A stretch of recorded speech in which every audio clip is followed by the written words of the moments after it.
지난 주일에 우리는 예수님께서 중풍 환자를 만나시고 그 사람의 죄의 문제를 깨끗하게 씻어주신 다음에 병까지 중풍으로서 고통 가운데 있는 그 사람의 그 위중한 그 병까지 다 고쳐주시는 장면을 살펴보았습니다. 오늘은 이어지는 내용을 전하려고 하는데요. 예수님께서 어느 한 곳으로 이동하십니다.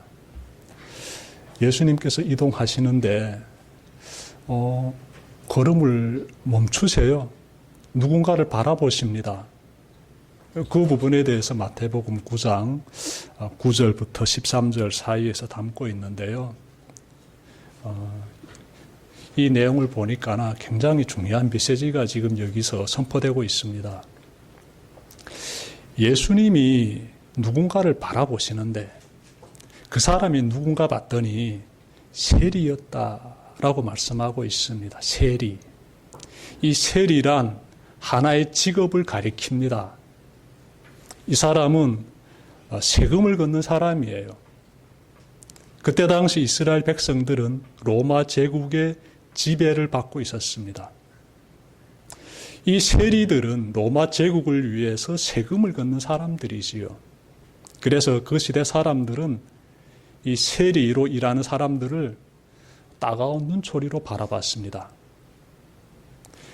예수님께서 중풍 환자를 고치신 다음에 어느 곳으로 이동하시다가 걸음을 멈추시고 누군가를 바라보셨는데 그 사람이 누구다? 세리였다라고 성경에서는 말씀하고 있습니다. 이 세리라는 사람이 세간에 앉아서 일을 보고 있었는데 예수님께서 그 사람을 바라보시고 걸음을 멈추셨다. 자, 그런데 예수님께서 그 사람을 바라보시고 나서 한 말씀 하셔요. 나를 따라오너라. 보통 말씀이 아닙니다. 여러분, 어떤 생각이 듭니까? 나를 따라오너라 라는 말은요, 그냥 가볍게 들을 수 있는 말이 아니에요. 굉장히 중요한 메시지가 이 속에 담겨져 있습니다. 여러분, 그때 당시로 들어간다라게 되면은 사회에는 랍비라는 사람들이 있습니다. 랍비. 오늘날로 말하게 되면은 선생님이 되겠습니다. 랍비라는 사람들은요, 하나님의 말씀에 대해서 정말 해박한 지식을 가지고 있는 큰 깨달음을 얻고 있는 그런 스승들입니다. 이런 랍비들이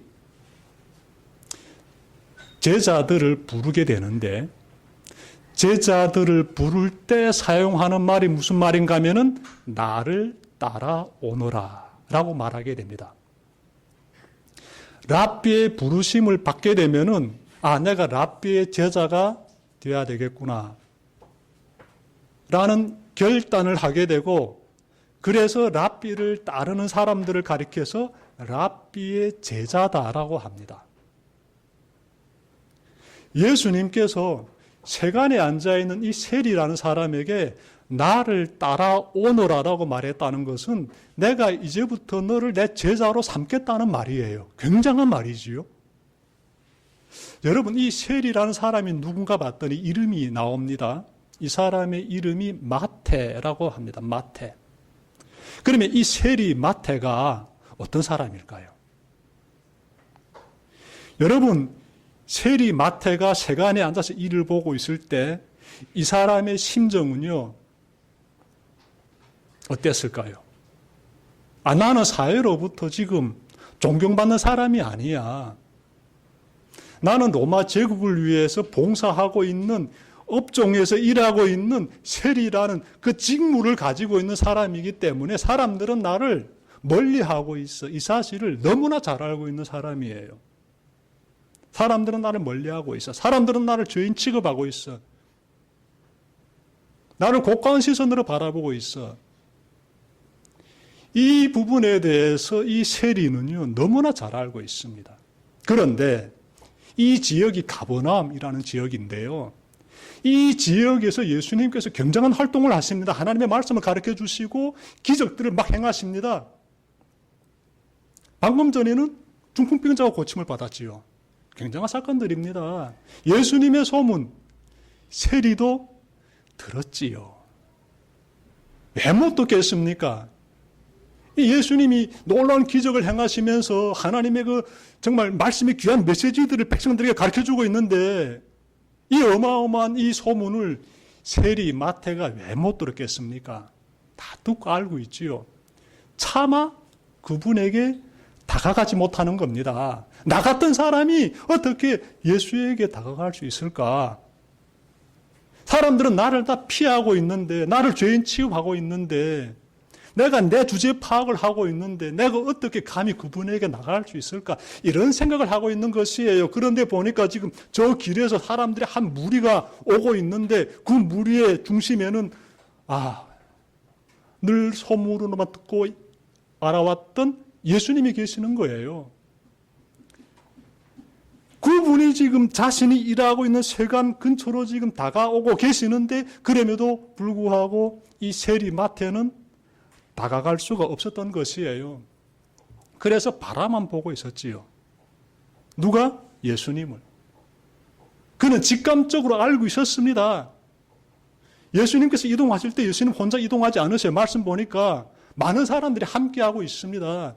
예수님의 제자들도 함께하고 있고 또 예수님을 따른 추종 세력들도 함께하고 있어요. 이런 큰 무리가 지나가고 있는데 그 무리를 세리 마태가 주시하고 있었던 것이지요. 예수님께서 그 세리 마태가 일하고 있는 그 세관을 쑥 스쳐 지나가실 수도 있습니다. 솔직히 말씀드리면 그냥 스쳐 지나가시면 되는 거예요. 왜? 저 사람들은 사회로부터 손가락질 당하고 있는 세리들이거든요. 그런데 예수님께서 걸음을 딱 멈추시고 그 사람을 바라보시고 그때 예수님과 이 세리 마태 이 시선은 서로 마주치게 되지요. 예수님께서 그에게 말씀하십니다. 나를 따라오너라. 내가 너를 어떻게? 제자로 삼겠다라고 부르시는 거예요. 여러분, 예수님께서 부르신다는 것은요, 이것은 굉장한 의미가 있지요. 이제 중요한 것은 세리 마태의 반응입니다. 이제 이 사람은 어떻게 반응할까? 여러분, 신앙이란 무엇인가 하면요, 신앙이란 다시 말하면 선택이다 라고도 볼 수 있습니다. 신앙한다는 것은요, 선택한다는 것이지요. 어떤 선택을 하게 될까요? 내가 하나님을 믿기로 선택한다는 것이지요. 하나님은 우리에게 자유의지를 주셨습니다. 선택할 수 있는 권한을 하나님께서 우리에게 주셨어요. 그래서 우리는 누군가가 이렇게 부르면은 예하고 무작정 그냥 따라가는 그런 존재가 아닙니다. 우리는 자유의지를 가지고 선택할 수도 있고 거절할 수도 있어요. 어찌 보게 되면 우리가 하나님으로부터 부여받은 특권이에요. 그만큼 하나님께서 우리를 인격적으로 대해주시는 거예요. 우리의 반응에 대해서 하나님께서 인격적으로 대해주신다는 것이에요. 자, 신앙은 선택인데 이러한 가운데서 이 세리 마태가 선택해야 됩니다. 어떻게 선택하는가 봤더니 즉시 반응합니다. 즉시, 그 즉시. 그 자리에서 일어나가지고 예수님을 따르기로써 그가 어떻게 선택합니다. 놀라운 결정을 지금 하고 있어요. 여러분, 예수님께서 이렇게 이 세리 마태를 부르고 계시는데 세리 마태는 예수님의 부르심에 즉각적으로 지금 반응하고 있는데 어떤 생각이 듭니까? 하나님께서 사람을 바라보시는 시선하고 우리가 사람을 바라보는 시선하고 많이 다르지 않습니까? 이 본문 마주할 때마다 우리가 꼭 살펴봐야 되는 부분이 되겠습니다. 우리는 두 눈을 가지고 우리가 관계 맺고 있는 대상들에 대해서 나름의 시선을 표현하고 있습니다. 이 사람을 대할 때는 어떤 시선으로, 또 저 사람을 대할 때는 어떤 시선으로, 우리 각자는 그렇게 반응하고 이 시선을 그렇게 사용하고 있어요. 친근함의 시선을 보낼 수도 있고 차별감의 시선을 보낼 수도 있다, 이 말씀이에요. 우리 인간이 가지고 있는 시선입니다. 사회로부터 저 사람은 낙인 찍힌 사람이야 라면은 굉장히 그 사람에게 불편한 시선을 보내게 돼요. 나에게 다가오지 말라는 시선 보내게 되고 나는 당신과 가까이 하지 않겠다는 시선을 보내게 되지요. 하나님께서 가지고 계시는 시선, 오늘 본문에서 나오는데 하나님은 그런 시선 가지고 계시지 않습니다. 이 세리마태를요, 제자로 부르신다는 것은 나는 굉장히 너에 대해서 따뜻한 마음을 가지고 있다. 나는 널 품어주려고 한다. 그것이 이 속에서 그대로 보여지고 있습니다. 하나님의 시선이지요. 인간의 시선하고 전혀 다릅니다. 제가 북한에서 살 때 경험한 게 있는데 이 사회 공동체 안에서 누군가에게 시선을 어떻게 표현하는가가 굉장히 좀 중요하더라고요. 우리 북한에서는 사회 신분에 대해서 철저히 이렇게 나름의 이렇게 차별이라고도 볼 수 있는데 이 등급을 매겨놨지요. 그래서 적대 계층이 있고 그리고 일반 계층이 있고 핵심 계층이 있는 것처럼 이렇게 구분화되어 있습니다.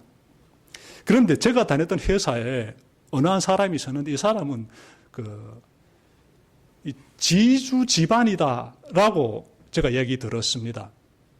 이 사람의 부모가 지주였던 것 같아요.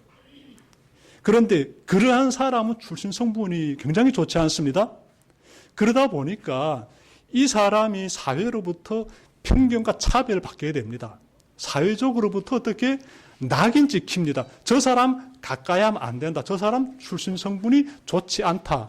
이런 낙인의 대상이 되어버립니다. 그래서 우리가 그분을 대할 때 존경하는 마음보다는 정말 별 볼 일 없는 사람처럼 취급해 버렸습니다. 왜?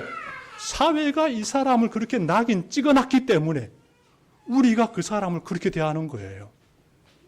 전 이런 사회에서 살다가 하나님 믿게 되고 그리고 나서 이렇게 오늘 본문도 착 대면하게 되게 되면은요, 인간의 세계와 하나님의 세계에 분명하게 두드러지고 있는 그 차이점에서 솔직히 감동받습니다. 여러분, 하나님을 믿고 하나님의 시선을 깨닫게 되면은요, 비로소 우리 마음 가운데 굉장히 풀어지게 되는 감격이 있습니다.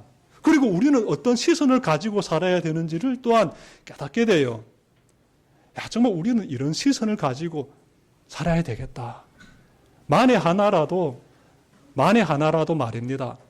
하나님을 믿지 않는 그 불신자의 세계에서 이 험악한 이 세상에서 사람들이 가지고 있는 그러한 편견의 시선, 차별의 시선, 낙인 찍힌 자에 대한 별 볼 일 없는 자라는 그러한 따가운 시선 가지고 있다면 이 굉장히 문제가 됩니다.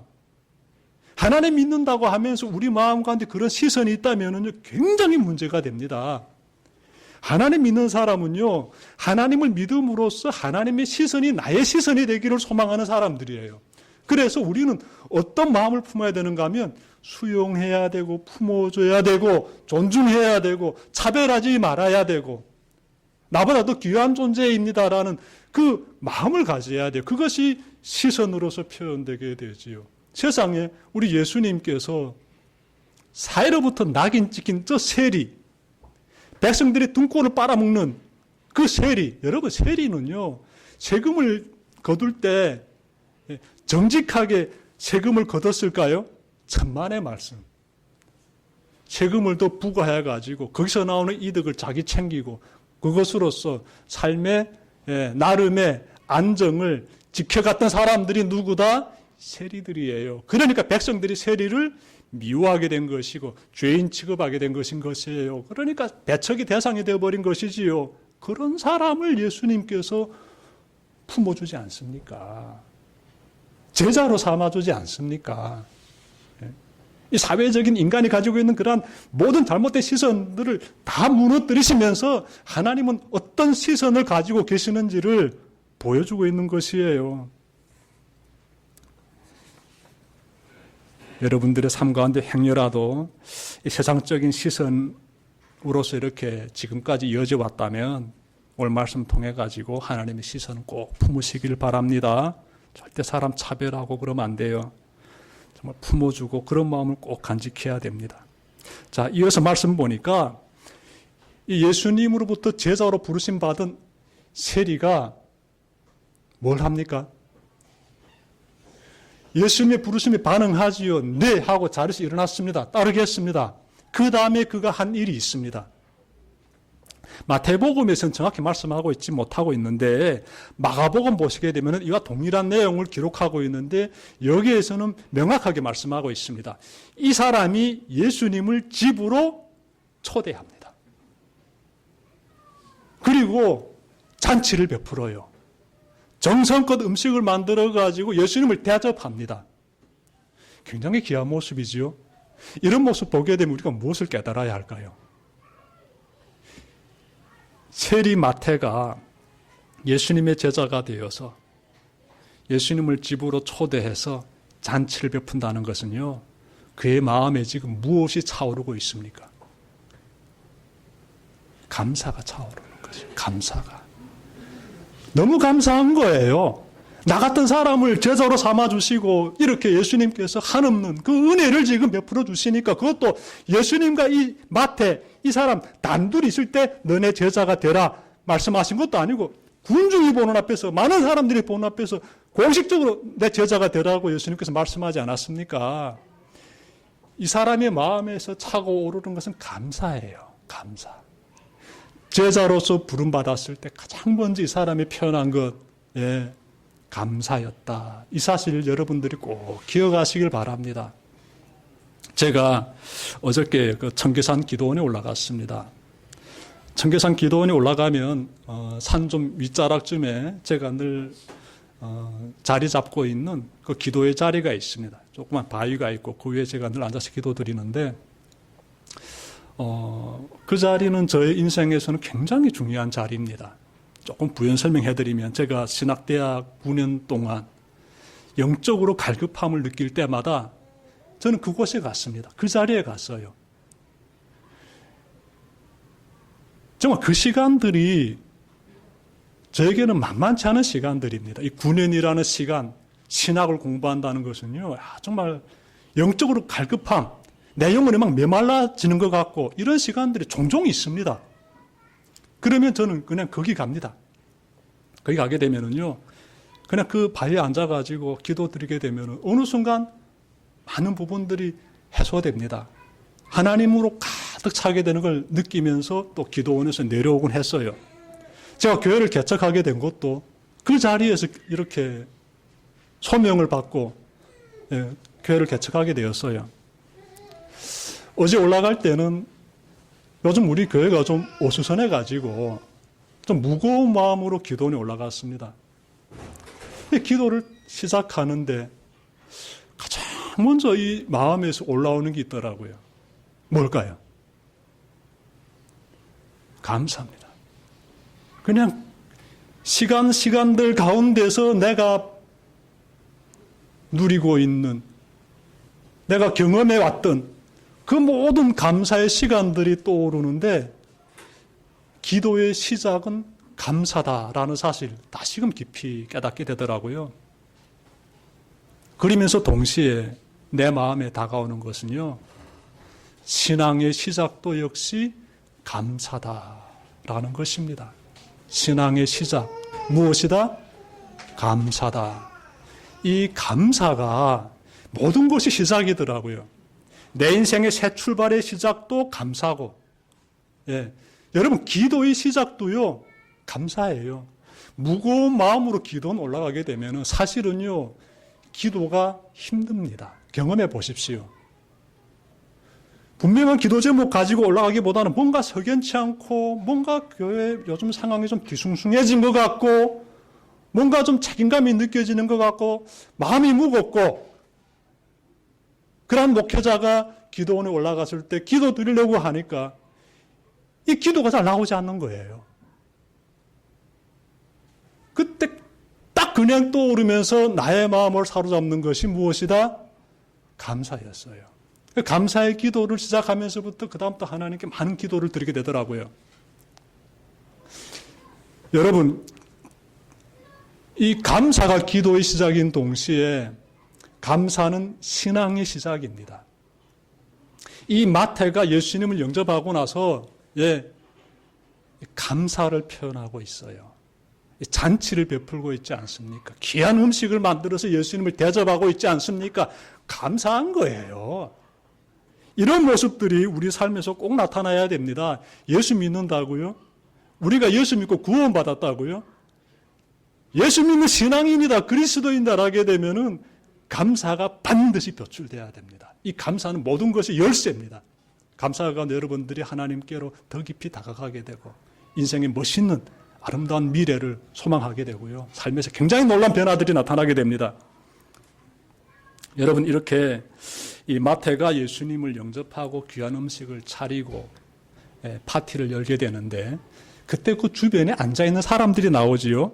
여러분, 그 말씀 보게 되면 나오는데 10절에서 예수님께서 집에서 음식을 드시는데 그때 많은 세리와 죄인이 와서 예수와 그 제자들과 자리를 같이 했다라고 말씀하고 있습니다. 그 파티 자리에 세리들과 죄인들이 함께 한다는 것이지요. 아마도 예수님께서 허락하신 것 같습니다. 이 세리인 마태가 귀한 음식으로서 잔치를 베풀 때 자신의 동료들이라든지 또 벗들을 함께 이렇게 이 자리에 참석시켜도 되는지 예수님께 여쭤봤겠지요. 그래서 예수님께서 기꺼이 그렇게 하라고 허락하셨기 때문에 지금 그들과 함께하고 있는 것이지요. 굉장히 멋있는 자리입니다. 이 장면을 우리가 그려봐야 돼요. 잔치의 중앙에는 예수님이 앉아 계시고 그 옆에는 세리 마태가 감사함 가운데 젖어서 앉아있고 주변에 제자들이 앉아있고 또 그 주변에 누가 앉아있다? 세리와 죄인들이 앉아있다는 것이에요. 야, 너무나 감사하지 않습니까? 그런데 이 모습을 바라본 사람들이 있었는데 바리새인이었다라고 해요. 이 바리새인들은 이 모습을 굉장히 안이꺼운 시선으로 바라봅니다. 그러면서 제자들에게 이렇게 말합니다. 당신의 선생님이 어떻게 죄인들과 함께 식사하느냐라고 비난합니다. 예수님께서 이 말씀을 들으시고 답변하시는데 제가 그 말씀 찾아 읽겠습니다. 12절과 13절인데요. 건강한 사람에게는 의사가 필요하지 않으나 병든 사람에게는 필요하다. 너희는 가서 내가 바라는 것은 자비요 희생제물이 아니다 하신 말씀이 무슨 뜻인지 배워라. 나는 의인을 부르러 온 것이 아니라 죄인을 부르러 왔다는 것이에요. 야, 이 말씀이요 굉장히 은혜로운 말씀이에요. 예수님께서 두리뭉실하게 말씀하지 않으십니다. 완전히 그냥 확실하게 이 대칭법을 사용하면서 말씀하셔요. 대칭법. 보십시오. 어떤 사람들을 예를 드십니까, 여러분? 자, 병든 사람과 건강한 사람 비유드시고 또 죄인과 의인 이렇게 비유드십니다. 예수님께서 하고자 하는 말씀의 핵심은 무엇이다? 나는 의인을 부르러 온 것이 아니라 죄인을 부르러 왔어. 나는 건강한 사람 치료해 주는 사람이기보다 나는 어떻게? 건강한 사람은 의사가 필요 없어. 건강하니까. 병든 자를 치료해 주기 왔다. 무슨 말씀인가 하면 이 땅에서 죄로 고통당하는 사람들을 구원해 주기 위해서 내가 왔어. 라고 말씀하시는 겁니다. 예수님께서 이 말씀을 하심으로써 바리새인들이 가지고 있던 이 고정관념을 지금 허물고 계십니다. 여러분, 바리새인이 어떤 사람인가 하면요, 이 사람들은 하나님의 법에 대해서 정통했다라고 나름 자부하는 사람들이에요. 하나님의 말씀의 법에 대해서는 우리는 다른 사람들보다 더 잘 알고 있다라고 자부심을 가지고 있는 사람들이 누구다? 바리새인들이에요. 근데 이 사람들이 예수님이 그 죄인들과 식사하는 장면을 보고 이건 잘못됐다라고 비판하는 거예요. 이들이 가지고 있는 기준이 무엇이다? 하나님의 법이에요. 왜 죄인들과 같이 식사하느냐? 왜 죄인들과 어울리느냐? 그러면 사람이 어떻게 죄에 물들게 되는데 저렇게 하면 안 되지 않느냐? 당신들이 믿고 있는 선생님이 지금 잘못하고 있다라고 바리새인들이 비판할 때 잘 봐야 되지요, 여러분. 바리새인들이 지금 뭘 사용하고 있습니까? 무엇을 무기로 사용하고 있습니까? 법을 무기로 사용하고 있어요. 법. 그 법은요, 하나님의 말씀의 법이에요. 굉장히 무서운 고정관념을 가지고 있는데요. 이 법의 기준을 가지고 쫙 들이대는 거예요. 법의 기준으로 보니까 저 세리라는 사람은 죄인이요. 저 옆에 함께하고 있는 사람들, 식탁 주변에 예수님 주변에 함께하고 있는 사람들 다 죄인들이에요. 그러니 이것은 잘못된 것이다라고 지금 판단하는 겁니다. 굉장히 상식적이고요. 악의가 맞는 말이고요. 설득당할 수밖에 없는 그런 주장이에요. 여러분, 하나님의 말씀이 법인 건 맞습니다. 그런데 오늘 본문에서 예수님께서 굉장히 중요한 사실을 말씀해 주고 있어요. 너희들 지금 중요한 걸 놓치고 있다. 이 법이 중요한 건 맞지만 그보다 더 중요한 거 놓치면 안 된다는 것이죠. 그 단어를 찾아보십시오. 13절에서 나오는데 내가 바라는 것은 무엇이다? 자비요라고 해요. 자비. 이 긍휼을 말하고 있습니다. 긍휼. 사람이 법의 힘만 가지고는 바뀌어지지 않습니다. 사람을 변화시키는 것은 법의 힘만으로는 안 됩니다. 자비가 절실히 필요합니다. 전 자녀들 키워보면서 정말 너무나 깊이 깨닫고 있습니다. 저희 막내가 가끔씩 엄마에게서 이렇게 꾸지람을 듣습니다. 왜 꾸지람을 듣겠습니까? 가정에서 지켜야 할 법이 있는데 그것을 어겼기 때문에 혼나는 거지요. 엄마가 가지고 있는 바람직한 행동의 자세가 있는데 그것을 행하지 못했기 때문에 꾸지람을 듣는 거지요. 한바탕 꾸지람 듣습니다. 자, 그러고 나면 이 아이가 꼭 하는 말 한마디가 있습니다. 안아줘. 안아달라는 거예요. 왜 그럴까요? 이 아이가 원하는 건 뭔 것 같습니까? 내가 지켜야 할 법의 기준이 아니에요. 엄마가 막 꾸지람했잖아요. 가정에서 지켜야 할 법의 기준. 그거 가지고는 이 아이가 변화되지 않습니다. 메아리처럼 흘러갈 뿐이지요. 진짜 이 아이가 변화되는 거는요, 엄마가 안아주는 거예요. 이 아이가 안아줘라고 말하는 거예요. 엄마가 안아주니까 아이의 얼굴에서 욕먹을 때는 그 얼굴이 굳어지지요. 근데 엄마가 안아주게 되면 얼굴에서요, 천사의 미소가 피어납니다.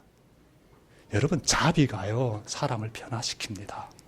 전 우리 교회가 막 법의 잣대를 가지고 막 가는 거 있잖아요. 전 별로 좋아하지 않습니다.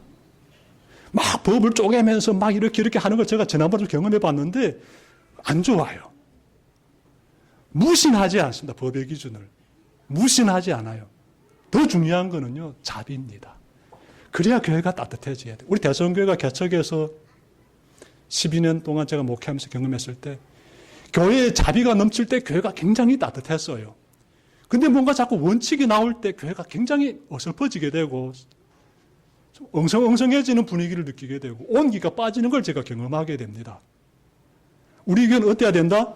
우리 자비 없으면 못 삽니다. 서로 존중해주고 품어주고 사랑해주는 자비 빠지게 되면은요, 우리는 그때부터 교회로서의 정체성을 상실해버릴 것입니다. 꼭 잊지 맙시다. 기준도 필요하겠지만 더 중요한 건 자비다. 꼭 잊지 마시길 바라요. 오늘 본문 보시게 되면은요, 이 오늘 본문은 한편으로 한 인간의 간증입니다. 누가? 세리마태의 간증이에요. 이 사람이 내가 예수님 만나가지고 너무 기뻐가지고 나는 즉시 제자가 되기로 결단했으며 난 열심히 식사 자리에 초대해서 정말 행복한 천국에서의 파티와 같은 즐거움의 시간을 가졌다. 이런 내용이 지금 여기서 나오고 있지 않습니까? 예수님이 나를 어떻게 대해 주셨는지 오늘 이 본문 가운데서 나오고 있지 않습니까? 한 인간의 간증이에요. 세리마태가 우리에게 지금 전하고 있는 귀한 간증이지요. 예수님을 만난 그 감격에 대해서 말씀해주고 있습니다. 죽어가는 사람, 사회로부터 영혼이 병들어가지고 낙인 찍혀가지고 차별의 대상이 되어버렸던 그 사람이 내가 어떻게 완전히 회복이 되어가지고 이렇게 예수님의 제자가 되었는지를 간증하고 있어요. 여러분, 그런 간증 다 가지고 계시지요? 우리 모두 다 가지고 있지요? 전 지금도 이차 앉는데 말씀 마치면서 그 부분의 이야기만 좀 전해드리고 마무리하려고 하는데요. 우리 교회 한 형제의 이야기입니다. 창호 씨 이야기인데, 박창호 씨. 이분이 북한에 있을 때 홀로 힘든 시간을 보냈습니다. 홀로 힘든 시간을. 9살 때 부모 없이 혼자서 살아야만 했어요. 창호 씨가. 우리 지훈이보다 1살 어립니다. 9살이라 하게 되면은. 근데 그때 북한 사회는 기아 사태가 닥쳐가지고 수많은 사람들이 굶어 죽고 있었어요. 고난 행문식입니다. 우리 지훈이보다 1살 어린 아이가 어떻게 살아납니까? 근데 창호 씨 이야기를 들으니까 먹고 살기 위해서 이 아이가 뭘 했는가 하면 뒷산에 올라가가지고 이 나무를 합니다. 나무. 그 9살짜리가 도끼 가지고 나무를 찢게 되면 어느 많이 나무를 잘 찍었겠습니까?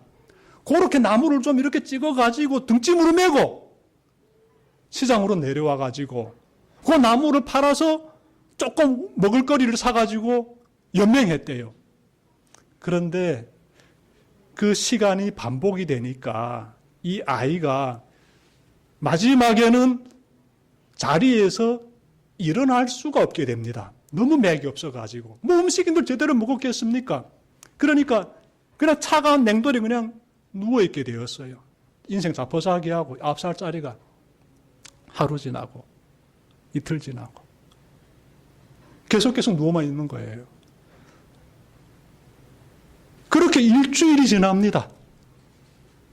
일주일 동안 아이가 빈 방에 누워 있었다는 것은 죽음의 그림자가 지금 그 아이를 덮고 있다는 거예요.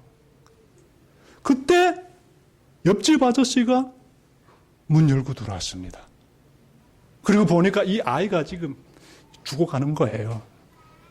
그래서 이 아저씨가 이 9살짜리 그 우리 창호 형제를 안고 자기 집으로 데려가서 죽을 먹여서 살렸습니다. 이 창호 형제가 간증 이렇게 하더라고요. 저 그때 그 간증 들으면서 굉장히 속에서 이렇게 막 울컥울컥 하더라고요. 우리 그 현장에서 우리가 다 살았기 때문에 그거 알아요. 어떤 것인지.